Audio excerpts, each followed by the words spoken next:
ان کا انطباق ہوتا ہے، لیکن بعض خدا کے بندے اس حدیث کو یا تمام جہادی آیات کو صرف اپنے اوپر فٹ کرتے ہیں، یہ نامناسب ہے۔ بھائی صحیح کہو کہ آیات کا مصداق یا قرآن میں جہاں بھی جہاد کے بارے میں ہے یہ اولاً و بالذات اس کا مصداق مجاہدین ہے، اور ثانیاً و بالعرض اور لوگوں پر بھی اس کا اطلاق ہوتا ہے، لیکن یہ الفاظ حقیقت ہے فی المجاہدین اور اوپر مجازاً اس کا اطلاق ہوتا ہے۔ وعلامت الحقیقت التبادر ولا روان القرین سلم تم میں مولوی پڑھ چکے ہوں گے، تو اولاً و بالذات فی سبیل اللہ کا ذکر جب آتا ہے ذہن میں یکدم مجاہدین وہ آتے ہیں، اور طلباء وغیرہ مبلغین حضرات علماء و ثانیاً بالعرض جو زندگی تمہاری زندگی ہے، اللہ کے راستے میں نکلنا اصل چیز یہی ہے۔ 70 سالہ زندگی کیا ہے؟ 70 سالہ کیا ہے؟ نوح علیہ السلام تو 1040 سال سے زیادہ عمر کے مالک ہیں، اور جب وفات کے دوران میں ان کے ساتھیوں نے پوچھا کیف الحیات، تو نوح علیہ السلام فرمانے لگے زندگی کیا ہے؟ ایک گھر کے 2 دروازے تھے، ایک دروازے میں داخل ہو گیا ہوں، اب دوسرے سے نکل رہا ہوں۔ 2000 سالہ زندگی بھی کالبرق الخاطف، تو اصل زندگی تو اللہ کے راہ میں جو اللہ تعالیٰ اس سے خوش ہوتا ہے وہ تمہاری زندگی ہے، مجاہدین کی زندگی ہے۔ تو مجھے آج بڑی خوشی ہوئی کہ اللہ تعالیٰ نے مجھے آپ جیسے مبارک چہروں کہ دیکھنے سے میرے آنکھوں کو میرے دل کو سرور بخشا۔ میں دعا گو ہوں کہ رب العالمین آپ کو اور ہم سب کو صحت عافیت کی طویل زندگی نصیب فرمائے، موت آئے مبارک وقت ہے، مولا سب کو شہادت کی موت آمین، ہمیں شہادت کی موت سے محروم نہ فرما۔ حضور فرماتے ہیں کہ جو آدمی مر گیا اور اس نے اپنے دل میں قطعاً جہاد کے بارے میں کوئی خواہش ظاہر نہیں کی، من مات ولم یغزو، اس نے جہاد میں حصہ نہیں لیا، ولم یحدث بھی نفس، اس کے دل میں کہیں اس کے بارے میں شوق پیدا ہوا، یہ منافق کے ایک شاخ پر مر گیا۔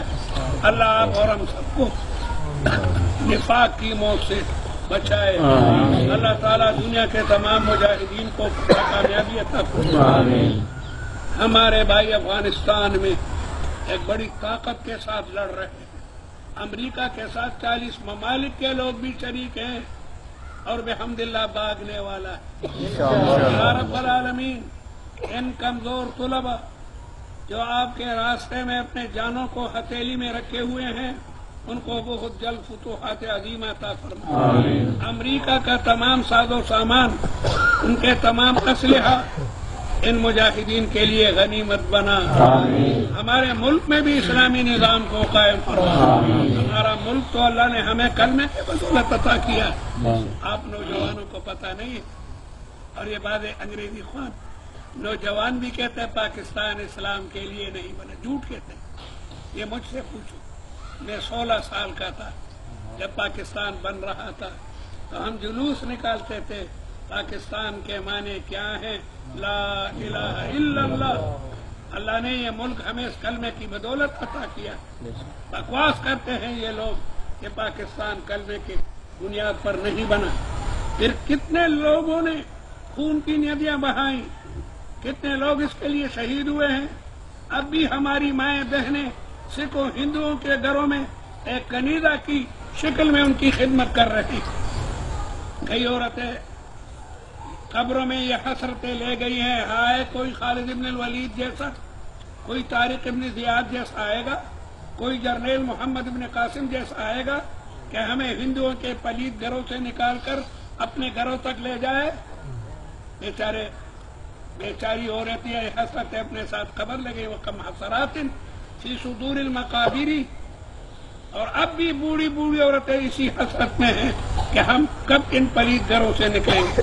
پاکستان کے لیے لوگوں نے قربانیاں دی ہیں، یہ ملک ایسے نہیں آیا، یہ اسلام کی بنیاد پر یہ ملک۔ سب سے پہلا جھنڈا کراچی میں استاد العلماء شیخ المفسرین شیخ المحدثین مولانا شبیر احمد عثمانی رحمۃ اللہ علیہ رو رہے تھے، زبان پر قرآنی آیات، نبوی روایات، اور قوم کو خطاب کر رہے تھے کہ اللہ نے ہم پر احسان کیا، ہمیں بہت بڑا ملک دیا، اور وہاں مشرقی پاکستان میں شیخ التفسیر والحدیث مولانا ظفر احمد عثمانی نے جھنڈا لہرایا، اور انہوں نے کہا اب یہ ملک 100% اسلامی خطوط پر چلے گا۔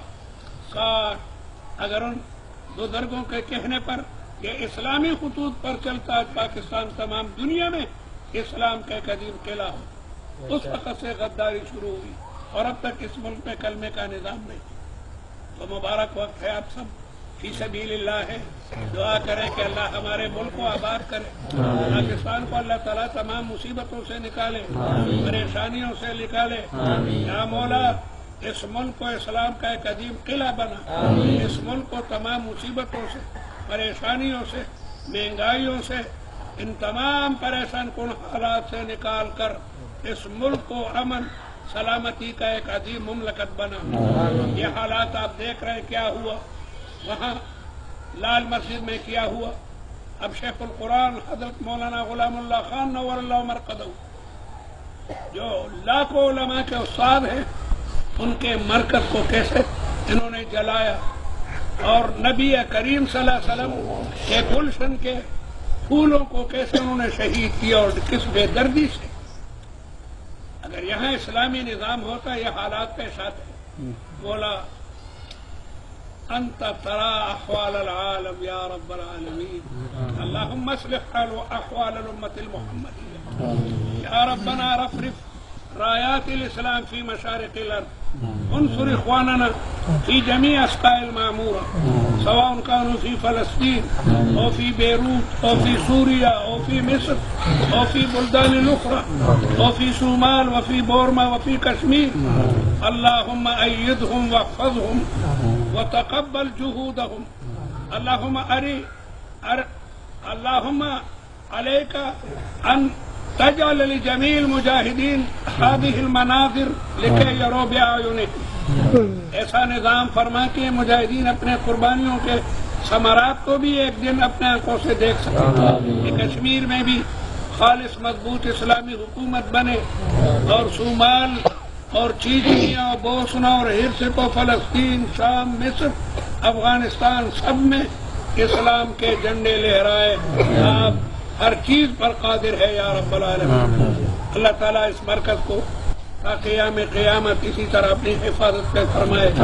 حضرت مولانا فضل الرحمان خلیل، حضرت مولانا فاروق کشمیری اور ان کے تمام رفقاء کو یا رب العالمین برکتیں اور خوشیاں مسرتیں نصیب فرما، اور آپ تمام کو اللہ تعالیٰ اپنے بارگاہ میں قبول فرمائے، آپ کے گھروں کو، آپ کے والدین کو، آپ کے رشتہ داروں کو دارین کی نعمتوں سے سرفراز دیا۔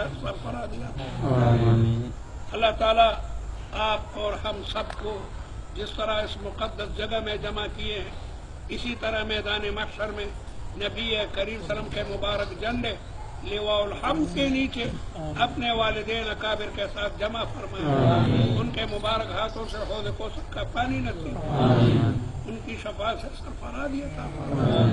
وصلی اللہ تعالی على خیر خلقه محمد وآلہ وأصحابہ اجمعین الطیبین الطاہرین برحمتہ۔